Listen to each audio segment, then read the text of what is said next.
ಹೈಕೋರ್ಟ್ನಲ್ಲಿ ಸಿಎಂಗೆ ರಿಲೀಫ್ ಆಯಿತು. ದೂರುದಾರರ ಮುಂದಿನ ನಿರ್ಧಾರವೇನು? ಹಾಗಾದ್ರೆ ತೀರ್ಪನ್ನ ಪ್ರಶ್ನೆ ಮಾಡಿ ದೂರುದಾರರು ಸುಪ್ರೀಂ ಕೋರ್ಟ್ಗೆ ಹೋಗಬಹುದು. ಆದರೆ ಸುಪ್ರೀಂ ಕೋರ್ಟ್ನಲ್ಲೂ ಕೂಡ ಕೇಸ್ ನಿಲ್ಲೋದು ಬಹುತೇಕ ಕಷ್ಟ. ಸೈಟ್ ವಾಪಸ್ ಮಾಡಿರೋದ್ರಿಂದ ಕೇಸ್ ನಿಲ್ಲೋದು ಬಹುತೇಕ ಡೌಟ್ ಎನ್ನಲಾಗ್ತಾ ಇದೆ. ಯಾಕೆಂದ್ರೆ 14 ಸೈಟ್ಗಳನ್ನು ಕೂಡ ಸಿಎಂ ಸಿದ್ದರಾಮಯ್ಯನವರ ಪತ್ನಿ ಪಾರ್ವತಿಯವರು ಮುಡಾಗೆ ವಾಪಸ್ ಮಾಡಿದ್ದಾಗಿದೆ.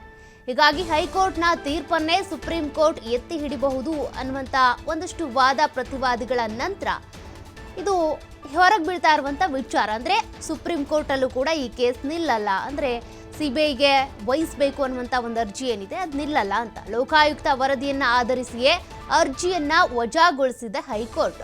ಹೀಗಾಗಿ ಪ್ರಕರಣದಲ್ಲಿ ಉಳಿದಂಥ ದೂರುಗಳು ಬಿದ್ದೋಗಬಹುದು. ಸಿಎಂ ಸಿದ್ದರಾಮಯ್ಯನವರಿಗೆ ಇದೊಂದು ದೊಡ್ಡ ಗೆಲುವು. ಇವತ್ತು ಫ್ರೈಡೇ ಬೇರೆ, ಒಂದು ಒಳ್ಳೆ ಶುಕ್ರವಾರ, ಶುಭ ಶುಕ್ರವಾರದಂದು ಒಂದು ಒಳ್ಳೆ ಗುಡ್ ನ್ಯೂಸ್ ಸಿಕ್ಕಿದೆ ಸಿದ್ದರಾಮಯ್ಯನವರಿಗೆ. ಈ ಕೇಸನ್ನು ಸಿಬಿಐಗೆ ವರ್ಗಾವಣೆ ಮಾಡ್ತಾರೆ ಅನ್ನುವಂಥ ಒಂದು ಆತಂಕ ಇದ್ದೇ ಇತ್ತು. ಲೋಕಾಯುಕ್ತ ಅಧಿಕಾರಿಗಳೇ ಈ ಕೇಸನ್ನು ತನಿಖೆ ಮಾಡಲಿ, ಅವರ ವರದಿಯನ್ನು ಆಧಾರವಾಗಿಟ್ಕೊಂಡು ನೋಡಿದಾಗ ಆ ರೀತಿಯ ಯಾವ ಸಂಶಯಗಳು ಕೂಡ ಕಂಡು ಬಂದಿಲ್ಲ ಅಂತ ನ್ಯಾಯಮೂರ್ತಿ ನಾಗಪ್ರಸನ್ನ ಅವರ ಪೀಠ ಹೇಳಿದೆ. ಹೀಗಾಗಿ ಇದು ಸುಪ್ರೀಂ ಕೋರ್ಟಲ್ಲೂ ಕೂಡ ನಿಲ್ಲೋದು ಬಹುತೇಕ ಕಷ್ಟ. ಮತ್ತಷ್ಟು ಡೀಟೇಲ್ಸ್ ಕೊಡ್ತಾರೆ ಪ್ರತಿನಿಧಿ ಶಿವಕುಮಾರ್ ಜೋಹಳ್ಳಿ, ಲೈವಲ್ಲಿ ಜಾಯಿನ್ ಆಗ್ತಿದ್ದಾರೆ. ಶಿವಕುಮಾರ್, ಇವತ್ತು ಸಿದ್ದರಾಮಯ್ಯನವರಿಗೆ ಒಂದು ರೀತಿಯಾಗಿ ಬಿಗ್ ಗುಡ್ ಫ್ರೈಡೇ ಅಂತಾನೆ ಹೇಳ್ಬೋದು. ಯಾಕೆಂದ್ರೆ ಸಿಬಿಐಗೆ ಈ ಕೇಸನ್ನು ವಹಿಸ್ತಾ ಇಲ್ಲ, ಲೋಕಾಯುಕ್ತ ಅಧಿಕಾರಿಗಳೇ ತನಿಖೆ ಮಾಡಬೇಕು ಅಂತ. ಈಗ ಕೋರ್ಟ್ ಏನೇನು ಅಂಶಗಳನ್ನ ಉಲ್ಲೇಖ ಮಾಡಿ ಈ ಸಿಎಂ ಸಿದ್ದರಾಮಯ್ಯನವರ ವಿರುದ್ಧ ಸ್ನೇಹಮಯಿ ಕೃಷ್ಣ ಅವರು ಅರ್ಜಿ ಹಾಕೊಂಡಿದ್ರಲ್ಲ ಸಿಬಿಐಗೆ ವಹಿಸಬೇಕು ಅಂತ, ಅರ್ಜಿಯನ್ನು ವಜಾ ಮಾಡೋದಕ್ಕೆ ಏನೇನು ರೀಸನ್ ಕೊಟ್ಟಿದ್ದಾರೆ ಅಂತ?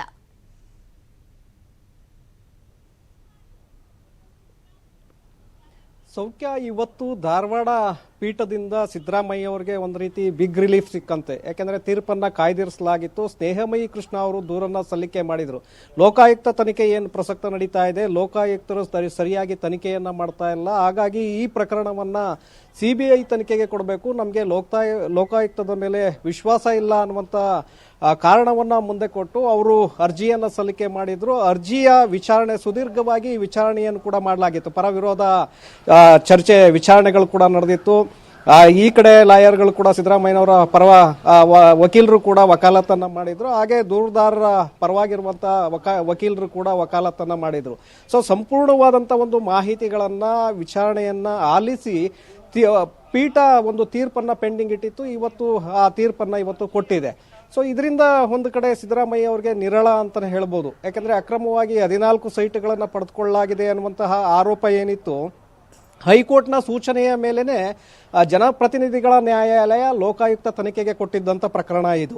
ಒಂದು ಕಡೆ ಇಡಿ ಕೂಡ ತನಿಖೆಯನ್ನು ಮಾಡ್ತಾ ಇದೆ, ಮತ್ತೊಂದು ಕಡೆ ಲೋಕಾಯುಕ್ತ ಕೂಡ ಈಗಾಗಲೇ ರಿಪೋರ್ಟನ್ನು ಸಬ್ಮಿಟ್ ಮಾಡಿದೆ ಕೋರ್ಟ್ಗೆ. ಸೊ ಇದರ ಒಂದು ಆಧಾರದ ಮೇಲೆನೆ ಇವತ್ತು ನ್ಯಾಯಮೂರ್ತಿ ನಾಗಪ್ರಸನ್ನ ಅವರ ಪೀಠ ಈ ಒಂದು ತೀರ್ಪನ್ನು ಕೊಟ್ಟಿದೆ.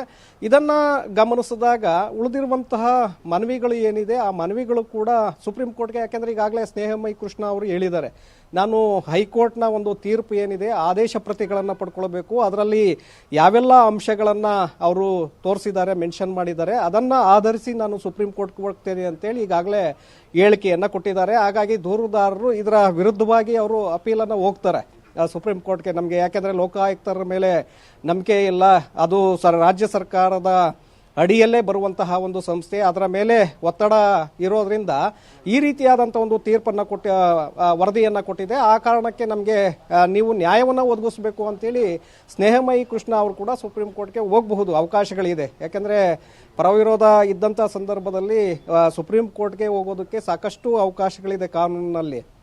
ಆದರೆ ಇಲ್ಲಿ ಹೇಳಿರುವಂಥದ್ದು ಇವತ್ತು ಪೀಠ ಲೋಕಾಯುಕ್ತ ಒಂದು ಸ್ವತಂತ್ರ ಸಂಸ್ಥೆ, ಯಾಕೆಂದರೆ ಅವರು ತಾರತಮ್ಯ ಮಾಡಿದ್ದಾರೆ. ಇಲ್ಲಿ ತನಿಖೆಯನ್ನು ಮಾಡುವಂಥ ಸಂದರ್ಭದಲ್ಲಿ ಸ್ನೇಹಮಯಿ ಕೃಷ್ಣ ಅವರು ಏನು ಆರೋಪಗಳನ್ನು ಮಾಡಿದರು, ಲೋಕಾಯುಕ್ತರು ರಾಜ್ಯ ಸರ್ಕಾರದ ಅಡಿಯಲ್ಲಿ ಬರೋದ್ರಿಂದ ಸಹಜವಾಗಿ ಮುಖ್ಯಮಂತ್ರಿಗಳ ಒತ್ತಡ ಕೂಡ ಅಲ್ಲಿ ಇರಬಹುದು, ಆಡಳಿತದ ಒಂದು ಒತ್ತಡ ಇರುತ್ತೆ, ರಾಜಕೀಯ ಹಸ್ತಕ್ಷೇಪಗಳಿರುತ್ತೆ. ಹಾಗಾಗಿ ತನಿಖೆಯನ್ನು ಅವರ ಪರವಾಗಿ ಕೊಡಬಹುದು, ಹಾಗಾಗಿ ನಮಗೆ ಅನುಮಾನಗಳಿದೆ, ಸಿಬಿಐಗೆ ಕೊಡಿ ಅನ್ನುವಂಥದ್ದು. ಸೊ ಆ ಕಾರಣಕ್ಕೆ ಇವತ್ತು ಅದನ್ನು ಬಹಳ ಸ್ಪಷ್ಟವಾಗಿ ಹೇಳಲಾಗಿದೆ.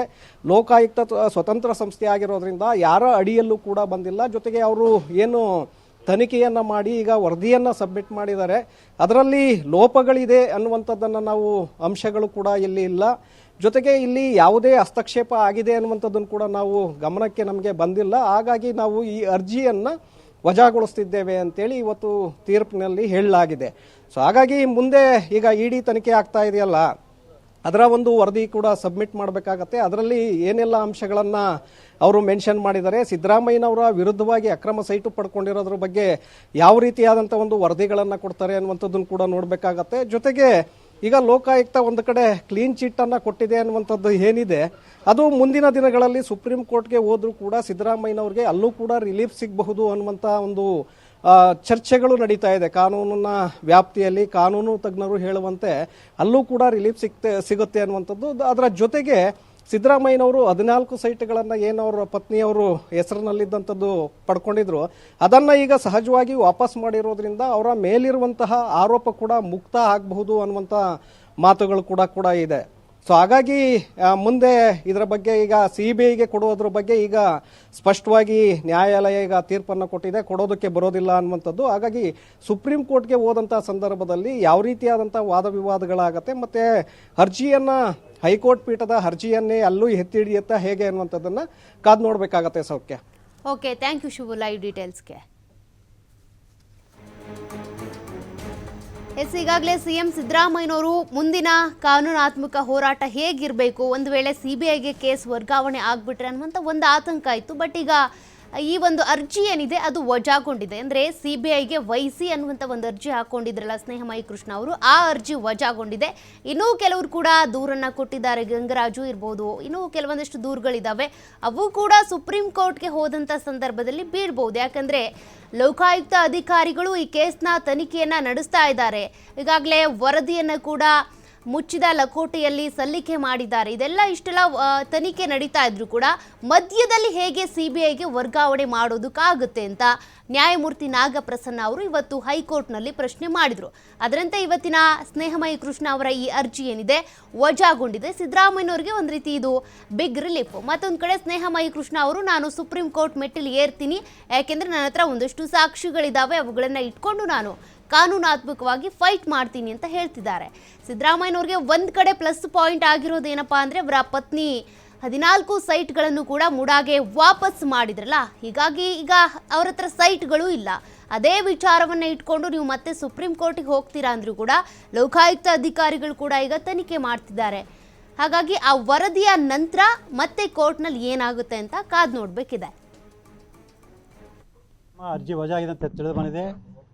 ನಮ್ಮ ಹೋರಾಟದಲ್ಲಿ ಒಂದು ಹಿನ್ನಡೆ ಆಗಿದೆ ಅಂತ ಹೇಳ್ಬೋದು. ಆದರೆ ಇದರಿಂದ ವಿಚಲಿತನಾಗುವಂಥ ಅಥವಾ ಹೋರಾಟದ ಹಿಂದೆ ಸರಿಯುವಂಥ ಯಾವುದೇ ಪ್ರಶ್ನೆ ಇಲ್ಲ. ಸೊ ನಮ್ಮ ಹೋರಾಟವನ್ನು ನಾವು ಮುಂದುವರ್ತೀವಿ. ಅಂದರೆ ಮೊನ್ನೆ ಸರ್ವೋಚ್ಚ ನ್ಯಾಯಾಲಯದಲ್ಲಿ ಒಂದು ಮೇಲ್ಮನವಿ ಸಲ್ಲಿಸಿ ಈ ಪ್ರಕರಣ CBIಗೆ ಕೊಡಿಸುವಂಥ ಪ್ರಯತ್ನವನ್ನು ನಾವು ಮುಂದುವರ್ಸ್ಕೊಂಡು ಹೋಗ್ತೀವಿ.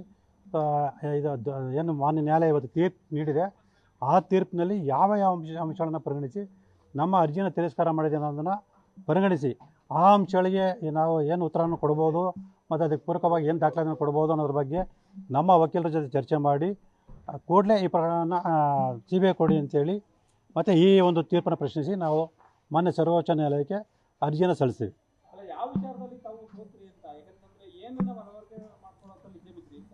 ಸರ್, ನಾವು ಮನವರಿಕೆ ಮಾಡಿಕೊಡಿದ್ವಿ. ಏನು ಲೋಕಾಯುಕ್ತರು ಆರೋಪಗಳ ಜೊತೆ ಶಾಮೀಲಾಗಿ ತನಿಖೆಯನ್ನು ನಿಷ್ಪಕ್ಷಪಾತ ತನಿಖೆ ನಡೆಸಿಲ್ಲ ಅಂತೇಳಿ. ಆದರೆ ಮಾನ್ಯ ನ್ಯಾಯಾಲಯ ಯಾವ ಒಂದು ಅಂಶವನ್ನು ಪರಿಗಣಿಸಿದೆ ಅನ್ನೋದು ಆ ತೀರ್ಪು ನೋಡಿದ ನಂತರ ನಮ್ಗೆ ಗೊತ್ತಾಗುತ್ತೆ. ಅದಾದ ನಂತರ ನಾವು ಈ ಪ್ರಕರಣ CBIಗೆ ಕೊಡಿಸುವಂಥ ಪ್ರಯತ್ನ ಖಂಡಿತವೂ ನಾವು ಮಾಡೇ ಮಾಡ್ತೀವಿ.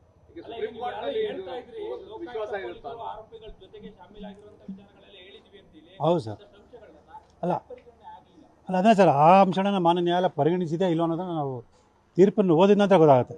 ಸೊ ಯಾಕೆಂದರೆ ಈಗಾಗಲೇ ಸಾಕಷ್ಟು ಹೇಳಿದ ಹಾಗೆ ಲೋಕಾಯುಕ್ತ ಅಧಿಕಾರಿಗಳು ನಾವು ದೂರು ಕೊಡೋಕ್ಕಿಂತ ಮುಂಚೆನೇ ಸ್ವಯಂ ಪ್ರೇರಿತ ದೂರನ್ನು ದಾಖಲು ಮಾಡಿಕೊಂಡು ಸರ್ಚ್ ವಾರೆಂಟ್ ಕೂಡ ಪಡೆದಂಥ ಸಂದರ್ಭದಲ್ಲಿ ಆ ವಿಚಾರವನ್ನು ನಗರಾಭಿವೃದ್ಧಿ ಸಚಿವ ಬೈರತಿ ಸುರೇಶ್ ಅವರಿಗೆ ತಿಳಿಸಿದ್ದು. ಮತ್ತು ಆ ಕೂಡಲೇ ಬೈರತಿ ಸುರೇಶ್ ಅವರು ಹೆಲಿಕಾಪ್ಟರ್ಲ್ಲಿ ಬಂದು 140 ಕಡತಗಳನ್ನು ತೊಗೊಂಡೋಗಿರೋಂಥದ್ದು. ಈ ಒಂದು ಹಿನ್ನೆಲೆಯಲ್ಲಿ ಲೋಕಾಯುಕ್ತರು ತನಿಖೆಯನ್ನು ಮುಂದುವರಿಸಿದೆ, ಆ ಅರ್ಜಿಯನ್ನು ಮುಕ್ತಾಯ ಮಾಡಿರುವಂಥದ್ದು. ಈ ಎಲ್ಲವನ್ನು ಕೂಡ ಮಾನ್ಯ ನ್ಯಾಯಾಲಯ ಗಮನಕ್ಕೆ ತಂದಿದ್ದೀವಿ. ಅದ್ರ ಜೊತೆಗೆ ಸಿದ್ದರಾಮಯ್ಯ ವಿಚಾರಣೆ ಒಳಪಡಿಸೋ ಸಂದರ್ಭ ಅಂದರೆ ವಿಚಾರಣೆ ಒಳಪಡಿಸುವಂಥ ಸಮಯವನ್ನು ತನಿಖಾಧಿಕಾರಿ ನಿಗದಿ ಮಾಡಿದ್ದು, ಆದರೆ ವಿಚಾರಣೆಯಿಂದ ಹೊರಗೋಗುವಂಥ ಸಮಯವನ್ನು ಸಿದ್ದರಾಮಯ್ಯ ನಿಗದಿ ಮಾಡಿದಂಥದ್ದು. ಇದೆಲ್ಲವನ್ನು ಕೂಡ ನಾವು ಮಾನ್ಯ ನ್ಯಾಯಾಲಯ ಗಮನಕ್ಕೆ ತಂದೀವಿ. ಆದರೆ ಮಾನ್ಯ ನ್ಯಾಯಾಲಯ ಏನು ಲೋಕಾಯುಕ್ತರು ಏನು ವರದಿಗಳು ಕೊಟ್ಟಿದ್ದಾರೆ, ಆ ವರದಿಗಳನ್ನು ಆಧರಿಸಿ ಬಹುಶಃ ಸರಿಯಾದ ನಿಟ್ಟಿನಲ್ಲಿ ತನಿಖೆ ನಡೀತಾ ಇದೆ ಅನ್ನೋ ಒಂದು ಹಿನ್ನೆಲೆಯಲ್ಲಿ ಈ ತೀರ್ಪನ್ನು ಕೊಟ್ಟಿರ್ಬೋದು ಅಂತ ಅನಿಸುತ್ತೆ. ಸೊ ಹಾಗಾಗಿ ಆ ತೀರ್ಪನ್ನು ಪಡೆದ ನಂತರ ಅಲ್ಲಿರ್ತಕ್ಕಂಥ ಲೋಪದೋಷವನ್ನು ಗುರುತಿಸಿ ಸೊ ಮಾನ್ಯ ಸರ್ವೋಚ್ಚ ನ್ಯಾಯಾಲಯಕ್ಕೆ ನಾವು ಕೂಡಲೇ ಮೇಲ್ಮನೆ ಸಲ್ಲಿಸ್ತೀವಿ. ನಮ್ಮ ಅರ್ಜಿ ವಜಾ ಆಗಿದೆ ಅಂತ ತಿಳಿದು ಬಂದಿದೆ. ಸೊ ನಮ್ಮ ಹೋರಾಟದಲ್ಲಿ ಒಂದು ಯಾರು ಕೂಡ ಇವತ್ತು ಬರ್ತಾ ಇಲ್ಲ. ಯಾರು ಬರ್ತಾ ಇರೋರೆಲ್ಲ ಚುನಾವಣೆಯಲ್ಲಿ ಸೋಲ್ ಅನುಭವಿಸ್ತಾರೋ 3-4 ಜನ ಜೊತೆಗೆ ಸೇರ್ಕೊಂಡಿದ್ದಾರೆ ಬಿಟ್ಟರೆ ಒಬ್ಬ ಕೂಡ ನಾಯಕ ಇವತ್ತು ಒಬ್ಬ BS ಯಡಿಯೂರಪ್ಪನವ್ರ ಬೆಂಬಲಕ್ಕಿಲ್ಲ. ಸೊ ಅದರಿಂದ ಅದ್ರ ಬಗ್ಗೆ ವಿಜೇಂದ್ರ ಗಮನ ಹರಿಸಿ ಬೇರೆಯವ್ರಿಗೆ ಕೈ ಬೆರಳು ತೋರಿಸುವಾಗ 4 ಬೆರಳು ಅವ್ರ ಕಡೆ ತೋರಿಸ್ತದೆ ಅಂತ ಹೇಳೋದು ಬರ್ತಿದ್ದಾರೆ. ಸ್ನೇಹಮಯಿ ಕೃಷ್ಣ ಸುಪ್ರೀಂ ಕೋರ್ಟ್ಗೆ ಸ್ನೇಹಮಯಿ ಕೃಷ್ಣ ಹೋಗ್ತಾ ಇದ್ದಾರೋ ಸ್ನೇಹಮಯಿ ಕೃಷ್ಣ ಹಿಂದೆ ಇರೋರು ಹೋಗ್ತಾ ಇದ್ದಾರೋ ನನಗೆ ಗೊತ್ತಿಲ್ಲ. ಆದರೆ ಸ್ನೇಹಮಯಿ ಕೃಷ್ಣ ಇಂಥ ದೊಡ್ಡ ದೊಡ್ಡ ವಕೀಲರನ್ನ ಇಟ್ಟು ವಾದವನ್ನು ಮಂಡಿಸುವಂಥ ಶಕ್ತಿ ಇದೆ, ಆರ್ಥಿಕ ಶಕ್ತಿ ಇದೆ ಅಂತೇಳಿ ನಾನಂತೂ ಒಪ್ಪಕ್ಕಾಗಲ್ಲ, ತಾವು ಯಾರೂ ಒಪ್ಪಲ್ಲ ಅಂತ ಭಾವಿಸ್ತೇನೆ. ಅದರಿಂದ ಇದು ರಾಜಕೀಯ. ಅವ್ರು ಯಾರೂ ಕೂಡ ನ್ಯಾಯಬದ್ಧವಾಗಿ ನಡ್ಕೊತಾ ಇಲ್ಲ. ಸರ್ಕಾರನ ಅಸ್ಥಿರಗೊಳಿಸಬೇಕು ಅಂತ ಹೇಳುವಂಥ ಪ್ರಯತ್ನ ನಡೀತಾ ಇದೆ. ಅದು ಜನರ ಬೆಂಬಲದಿಂದ ಮತ್ತು ಕಾನೂನಿನ ಬೆಂಬಲದಿಂದ ವಿಫಲವಾಗ್ತಾ ಇದೆ. ಅಲ್ಲ, ಎಲ್ಲ ಭಾಳಷ್ಟು ಜನ ಇರ್ತಾರೆ. ಎಲ್ಲದರಲ್ಲೂ ಒಬ್ಬರು ಇಬ್ಬರು ಇರೋದಿಲ್ಲ, ಎಲ್ಲ ತುಂಬ ಜನ ಸೇರ್ಕೊಂಡಿರ್ತಾರೆ. ಎನಿಮಿ ಇಸ್ ಮೈ ಫ್ರೆಂಡ್ ಅಂತಾರಲ್ಲ ರಾಜಕೀಯದಲ್ಲ, ಹಂಗೆ ರಾಜಕೀಯ ಶತ್ರುಗಳೆಲ್ಲ ನನ್ನ ಸ್ನೇಹಿತರು ಅಂತ. ಆ ಥರ ಇರಲಿಲ್ಲ. ನಮ್ಮ ಪಕ್ಷದವ್ರಲ್ಲಿ ನೋಡಿ, ನಮ್ಮ ಪಕ್ಷದಲ್ಲಿ ಆಂತರಿಕವಾದಂಥ ಪ್ರಜಾಪ್ರಭುತ್ವ ಇರೋಂಥ ಪಕ್ಷ, ಸಾಮೂಹಿಕ ನಾಯಕತ್ವದಲ್ಲಿ ನಾವು ನಡ್ಕೊಂಡು ಹೋಗ್ತಾ ಇದ್ದೀವಿ. ಅಲ್ಲಿ ಕೆಲವು ಚರ್ಚೆಗಳಾಗ್ತದೆ ಬಿಟ್ಟರೆ ಆ ರೀತಿಯಾಗಿ ಹಿಂದೆಯಿಂದ ಬೆನ್ನಿಗೆ ಚೂರಿ ಹಾಕುವಂಥ ಕೆಲಸ ಮಾಡುವಂಥವ್ರು ಯಾರು ಕೂಡ ಇಲ್ಲ. ನಾವೆಲ್ಲ ಜೊತೆಗಿದ್ದೀವಿ, ಜೊತೆಗೆ ಸರ್ಕಾರ ಅಂತಂದಿದ್ದೇವೆ, ಜೊತೆಗೆ ಸರ್ಕಾರ ನಡೆಸ್ತೀವಿ. ಪ್ರತಿಪಕ್ಷ ಕುಮಾರಸ್ವಾಮಿ ಅವರಾಗಲಿ ವಿಜೇಂದ್ರವರಾಗಲಿ ಆರೋಪ ಮಾಡಿರೋದು ಕುರ್ಚಿ ಅವರೇ ಮಾಡ್ತಾರೆ. ಅವರು ಗೊತ್ತಿರ್ಬೋದು. Thank you sir.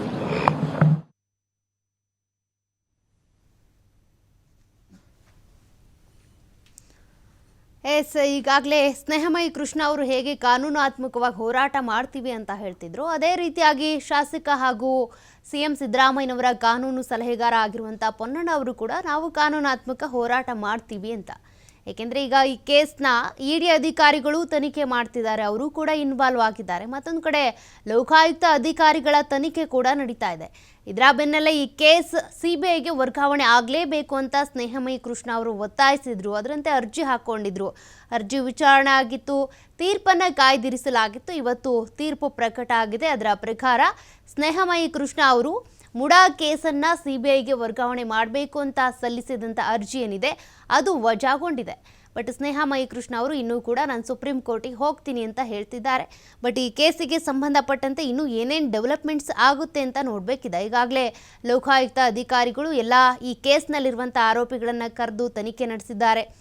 ಅದು ಸಿದ್ದರಾಮಯ್ಯನವರ ಪತ್ನಿ ಇರ್ಬೋದು, ಸಿದ್ದರಾಮಯ್ಯ ಇರ್ಬೋದು, ಮಲ್ಲಿಕಾರ್ಜುನ್ ಸ್ವಾಮಿ ಇರ್ಬೋದು, ದೇವರಾಜು, ಇವರೆಲ್ಲರನ್ನೂ ಕೂಡ ತನಿಖೆಗೆ ಒಳಪಡಿಸಿದ್ದಾರೆ. ಹಾಗಿದ್ರೂ ಕೂಡ ಈ ಕೇಸ್ ಇನ್ನೂ ಕೂಡ ಸುಖಾಂತ್ಯ ಕಂಡಿಲ್ಲ. ಏನಾಗುತ್ತೆ, ಏನಾಗಬಹುದು ಅನ್ನೋದನ್ನ ಯಾರು ಕೂಡ ಊಹಿಸೋದಕ್ಕಾಗಲ್ಲ. ಅಂದ್ರೆ ಸಿದ್ದರಾಮಯ್ಯನವರು ಇಲ್ಲಿ ಸೈಟ್ ತೆಗೆದುಕೊಂಡು ನಾವು ಇದನ್ನ ಎಕ್ಸ್ಪೆಕ್ಟ್ ಮಾಡಿದ್ದು. ಯಾಕೆಂದರೆ ಇದರಲ್ಲಿ CBI ಕೊಡ್ತಕ್ಕಂಥ ಅಂಶ ಏನು ಇರಲಿಕ್ಕಿಲ್ಲ ಅನ್ನೋದು ಒಂದು. ಜೊತೆಗೆ ಲೋಕಾಯುಕ್ತ ಸಂಸ್ಥೆ ಏನು ಇನ್ವೆಸ್ಟಿಗೇಷನ್ ಮಾಡ್ತಾ ಇದೆ ಅದರ ಮೇಲೆ ಕೂಡ ಒಂದಿಷ್ಟು ಫೇತ್ ಇರಬೇಕು ಅನ್ನೋದು. ಅಲ್ಲಿ ನಾವು ಇಂಥ ಸಂದರ್ಭದಲ್ಲಿ ಒಂದು ಇನ್ಸ್ಟಿಟ್ಯೂಷನನ್ನು ಮಾಡಿದ ಮೇಲೆ ಆ ಇನ್ಸ್ಟಿಟ್ಯೂಷನ್ ಮೇಲೆ ಒಂದಿಷ್ಟು ವಿಶ್ವಾಸ ಬೇಕಲ್ವಾ. ಹಾಗಾಗಿ ಲೋಕಾಯುಕ್ತ ಸಂಸ್ಥೆಯ ಮೇಲೆ ಕೋರ್ಟು ವಿಶ್ವಾಸವನ್ನು ಇಟ್ಟು ಈ ರೀತಿ ಆದೇಶ ಮಾಡಿದ್ದಾರೆ ಅಂತೇಳಿ ನಾನು ಹೇಳ್ಬೋದು. ವರದಿಯನ್ನು ಹೈಕೋರ್ಟ್ ತನಿಖೆ ಸರಿಯಾಗಿ ಆಗಿದೆ ಅನ್ನುವಂಥ ಅರ್ಥ ಅಲ್ಲ, ಅವರು ಆ ದೃಷ್ಟಿಯಿಂದನೇ ಹೇಳಿರ್ತಾರೆ. ನೀವು ಯಾವ ರೀತಿ ಲೋಕಾಯುಕ್ತ ವರದಿ ಸರಿ ಇಲ್ಲ ಅಂತ ಹೇಳೋದಕ್ಕಾಗುತ್ತೆ? ನೀವು ಏನು ಸರಿ ಇಲ್ಲ ಅಂತ ಹೇಳೋದಕ್ಕೆ ಏನಿದೆ ಅಂತ ಅನ್ನೋ ಅರ್ಥ ಇದು. ಹಾಗಾಗಿ ಇದು ಒಳ್ಳೆಯ ತೀರ್ಮಾನ ಅಂತ ಹೇಳಿ ನನಗನ್ಸುತ್ತೆ. ಇಲ್ಲ, ಅವರು ಹೋಗಿದ್ಲೇ ನಮ್ಮ ಲೀಗಲ್ ಡಿಪಾರ್ಟ್ಮೆಂಟ್ ಅವರು ಕೂಡ ಅದನ್ನು ಪರಿಶೀಲನೆ ಮಾಡಿ ಅದಕ್ಕೇನು ಉತ್ತರ ಮಾಡಬೇಕು ಮಾಡ್ತಾರೆ. ED ಮತ್ತೊಂದು ಕಡೆ ತನಿಖೆ ನಡೆಸ್ತಾ ಇದೆ ಸರ್, ಅಲ್ಲೂ ಕೂಡ ಇದೇ ರೀತಿಯಾದಂತಹ ಗೆಲುವು ಸಿಗುತ್ತೆ ಅನ್ನೋ ವಿಶ್ವಾಸ. ನೋಡೋಣ ಮುಂದಿನ ದಿನಗಳಲ್ಲಿ ಅದನ್ನು ಯಾವ ರೀತಿ ಅವ್ರದ್ದೇನು ತೀರ್ಮಾನ ಬರುತ್ತೆ ಅದ್ರ ಮೇಲೆ ಅವಲಂಬಿಸಿರುತ್ತೆ. ಇಂಬ್ಯಾಲೆನ್ಸ್ ಅಂದರೆ ಪಕ್ಷಗಳು ಒಂದು ರೀತಿ ಆಹಾರ ಮಾಡಿಕೊಂಡಿದ್ರು, ರಾಜೀನಾಮೆ ಆಗ್ರಹಿಸ್ತಿದ್ರು, ಪಾದಯಾತ್ರೆ ಮಾಡಿದ್ರು. ಅವರಿಗೆ ಉತ್ತರ ಸಿಕ್ಕಿದೆ ಅಲ್ಲ, ಇದರಲ್ಲಿ ಅವರಿಗೆ ಉತ್ತರ ಸಿಕ್ಕಿದೆ. ಮತ್ತು ಮಾನ್ಯ ಯಡಿಯೂರಪ್ಪನವರದು ಕೇಸಸ್ನಲ್ಲಿ ಕೂಡ ಅವರಿಗೆ ಒಂದಿಷ್ಟು ರಿಲೀಫ್ ಸಿಕ್ಕಿದೆ ಅಂತ ಹೇಳ್ತಾರೆ. ಕಾನೂನಿನ ತೀರ್ಮಾನಗಳು, ವಿಶೇಷವಾಗಿ ಹೈಕೋರ್ಟ್ನಲ್ಲಿ ಅಥವಾ ಸುಪ್ರೀಂ ಕೋರ್ಟ್ನಲ್ಲಿ ಆಗ್ತಕ್ಕಂಥ ತೀರ್ಮಾನಗಳು ಸ್ವಾಭಾವಿಕವಾಗಿ ನ್ಯಾಯಯುತವಾಗಿರುತ್ತವೆ ಅನ್ನೋದಕ್ಕೆ ಇದು ಒಂದು ಉದಾಹರಣೆ. Thank you.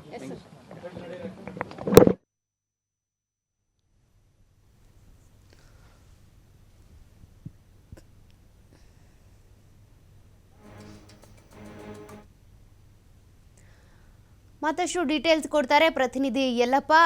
ಈಗಾಗಲೇ ಧಾರವಾಡದ ಹೈಕೋರ್ಟ್ ಮುಖಾಂತರ ಸಿಎಂ ಸಿದ್ದರಾಮಯ್ಯನವರಿಗೆ ಒಂದು ಬಿಗ್ ರಿಲೀಫ್ ಸಿಕ್ಕಿದೆ. ಕೋರ್ಟ್ ಲೋಕಾಯುಕ್ತ ಅಧಿಕಾರಿಗಳು ನಡೆಸ್ತಾ ಇರುವಂಥ ತನಿಖೆ ಸರಿಯಾಗಿದೆ, ಸ್ವಾತಂತ್ರ್ಯ ಸಂಸ್ಥೆ ಅದು, ಹಾಗೆ ಅಲ್ಲೇ ತನಿಖೆ ಮುಂದುವರಿಲಿ ಅಂತ. ಒಂದು ಕಡೆ ಸಿದ್ದರಾಮಯ್ಯನವ್ರಿಗೆ ಮುನ್ನಡೆ ಆದರೆ ಮತ್ತೊಂದು ಕಡೆ ಸ್ನೇಹಮಯಿ ಕೃಷ್ಣಗೆ ಇದು ಹಿನ್ನಡೆ. ಈ ಕೇಸ್ಗೆ ಸಂಬಂಧಪಟ್ಟಂತೆ ಸಿದ್ದರಾಮಯ್ಯನವರ ಕಾನೂನಾತ್ಮಕ ಹೋರಾಟ, ಮತ್ತೊಂದು ಕಡೆ ಸ್ನೇಹಮಯಿ ಕೃಷ್ಣ ಅವರ ಮುಂದಿನ ನಿಲುವು, ಇದೆಲ್ಲದ್ರ ಬಗ್ಗೆ ಡೀಟೇಲ್ಸ್ ಕೊಡೋದಾದ್ರೆ. ಸೌಖ್ಯ, ಈಗಾಗಲೇ ಅಂತಂದ್ರೆ ಕೆಲವು ದಿನಗಳಿಂದ ಸಾಕಷ್ಟು ಚರ್ಚೆ ಆಗಿರೋದು ಮೂಢ ಹಗರಣ. ಈ ಒಂದು ಮೂಢ ಹಗರಣದಲ್ಲಿ ನೇರವಾಗಿ ಮುಖ್ಯಮಂತ್ರಿ ಸಿದ್ದರಾಮಯ್ಯನವರು ಭಾಗಿಯಾಗಿದ್ದಾರೆ. ಹೀಗಾಗಿ ಈ ಒಂದು ಪ್ರಕರಣವನ್ನ ಲೋಕಾಯುಕ್ತ ತನಿಖೆ ಮಾಡಬಾರ್ದು, ಸಿಬಿಐ ತನಿಖೆ ಮಾಡಬೇಕು ಅಂತೇಳಿ ಸಾಮಾಜಿಕ ಹೋರಾಟಗಾರ ಸ್ನೇಹಮಯಿ ಕೃಷ್ಣ ಅವರು ಹೈಕೋರ್ಟ್ಗೆ ಒಂದು ಅರ್ಜಿಯನ್ನು ಸಲ್ಲಿಸಿದ್ರು. ಈ ಒಂದು ಅರ್ಜಿಯನ್ನ ಆಲಿಸಿದಂತಹ ಹೈಕೋರ್ಟ್ ಇಲ್ಲಿ ಅಂದ್ರೆ ಕಳೆದ 21 ಸುದೀರ್ಘವಾಗಿ ಇಡೀ ದಿನ ಇಲ್ಲಿ ಅಂದ್ರೆ ಬೆಳಿಗ್ಗೆ 10:30 ಸಾಯಂಕಾಲ 4:30 ಸುಮಾರಿಗೆ ಇಲ್ಲಿ 4:30 ಇಲ್ಲಿ ಅಂದ್ರೆ ವಾದ ಪ್ರತಿವಾದಗಳನ್ನ ಆಲಿಸುವಂತಹ ಕೆಲಸವನ್ನ ಮಾಡ್ತು. ಇಲ್ಲಿ ಮುಖ್ಯಮಂತ್ರಿಗಳ ಪರ ಅಂದ್ರೆ ಹಿರಿಯ ಸುಪ್ರೀಂ ಕೋರ್ಟ್ ನ ನ್ಯಾಯವಾದಿ ಕಪಿಲ್ ಸಿಬಲ್ ಸೇರಿದಂತೆ ಘಟಾನುಘಟಿ ವಕೀಲರು ಇಲ್ಲಿ ಅಂದ್ರೆ ಪ್ರತಿವಾದವನ್ನ ಮಂಡಿಸಿದ್ರೆ, ಇನ್ನೊಂದು ಕಡೆ ವಾದ ಮಂಡಿಸುವಂತಹ ಕೆಲಸ ಸುಪ್ರೀಂ ಕೋರ್ಟ್ ನ ಹಿರಿಯ ನ್ಯಾಯವಾದಿ ಇಲ್ಲಿ ಅಂದ್ರೆ ಮಣಿಂದರ್ ಸಿಂಗ್, ಯಾರು ಸಾಮಾಜಿಕ ಹೋರಾಟಗಾರರಿದ್ರು ಸ್ನೇಹಮಯಿ ಕೃಷ್ಣ ಅವರ ಪರ ಇಲ್ಲಿ ಅಂದ್ರೆ ವಾದ ಮಂಡಿಸುವಂತಹ ಕೆಲಸವನ್ನ ಮಣಿಂದರ್ ಸಿಂಗ್ ಮಾಡಿದ್ರು. ಅವತ್ತು ವಾದ ಪ್ರತಿವಾದವನ್ನ ಆಲಿಸಿದಂತಹ ಹೈಕೋರ್ಟ್ ನ ನ್ಯಾಯಮೂರ್ತಿಗಳಾದಂತಹ ನಾಗಪ್ರಸನ್ನ ಅವರು ಈ ಒಂದು ಆದೇಶವನ್ನ ತಡೆ ಇಲ್ಲಿ ಅಂದ್ರೆ ಕಾಯ್ದಿರಿಸಿದ್ರು. ಅದಕ್ಕೆ ಇವತ್ತು ಒಂದ್ ಕಡೆ ಅಂತಂದ್ರೆ ಸಿದ್ದರಾಮಯ್ಯನವರಿಗೆ ಈ ಸಂಪತ್ತಿಗೆ ಒಂದು ಬಿಗ್ ರಿಲೀಫ್ ಒಂದು ಆದೇಶವನ್ನ ಹೊರಡಿಸುವಂತಹ ಕೆಲಸವನ್ನ ನ್ಯಾಯಮೂರ್ತಿಗಳು ಮಾಡಿದ್ದಾರೆ. ಅದು ಏನು ಅಂತಂದ್ರೆ ಇದಕ್ಕೆ ಯಾವುದೇ ರೀತಿಯಾದಂತಹ ಲೋಕಾಯುಕ್ತ ಸ್ವತಂತ್ರ ತನಿಖೆ ಸಂಸ್ಥೆ ಅಂತ ಹೇಳಲಿಕ್ಕೆ ಆಗೋದಿಲ್ಲ. ಲೋಕಾಯುಕ್ತ ಪೊಲೀಸ್ ತನಿಖೆಯಲ್ಲಿ ತಾರತಮ್ಯ ಇದೆ ಎಂದು ಹೇಳಲು ಯಾವುದೇ ಆಧಾರವಿಲ್ಲ. ಲೋಕಾಯುಕ್ತ ಸ್ವತಂತ್ರ ತನಿಖಾ ಸಂಸ್ಥೆ, ಹೀಗಾಗಿ ಅದು ತನಿಖೆ ಮುಂದುವರಿಸಲಿ ಅಂತ ಹೇಳಿ ಒಂದು ಆದೇಶವನ್ನ ಮಾಡಿದ್ದಾರೆ. ಸೌಖ್ಯ, ಥ್ಯಾಂಕ್ ಯು ಯಲ್ಲಪ್ಪ ಡೀಟೇಲ್ಸ್ಗೆ.